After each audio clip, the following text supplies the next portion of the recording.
Join Cell Academy, Goa's best coaching for IIT, JEE, and medical exam preparations for class 7 to 12. Register today for Cell Talent Search exam for class 6 to 12. Admissions are now open for repeaters medical batch for NEET 2022. त्यांचे grievance सारखे आहात sir. I am not doubting on their grievances. If there is no one sitting here outside, they will get their business.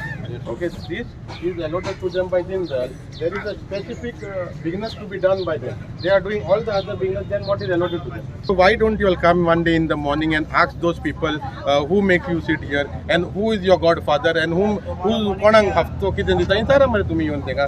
आमी येता आनी तेन्ना जाता. आयज पळय डेप्युटी कलेक्टर येता म्हणून गोमलें तेंका and no one is there. This is hide and seek. So if authority is serious about it, तेंच्यान सगळ्यांनी ओबे केले आनी ते आयज सगळे भितूर गेले. जे सरकारान सांगले जावं पंचायतीन सांगले ते आयकून सगळे आयज भितूर गेल्ले आसा आनी ते भितूर रावले. आयज ते लॉस फेस करता आनी अशें समज लॉस फेस केल्यार तांकां फाल्यां खावपा जेवपाक कांय ना आनी ते सगळे डिपेंडंट आसा. म्हटल्यार ह्या धंद्याचेर डिपेंडंट आसा. तेंचे आनी कोण जितले हांगा धंदेकार आसा जे फ्रूट एंड व्हेजिटेबल वेंडर्स आसा ते सगळे हेजेरूच जगता. सो समज तांकां हांगा जगपाकूच मेळना, तांकां फाल्यां कांयच पयशे मेळना नाल्यार ते कशें जगतले. फाल्यां तांचो फ्रूट हें जायत तेंचो सेवींग आसा तो खंय ना खंय काबार जातलो.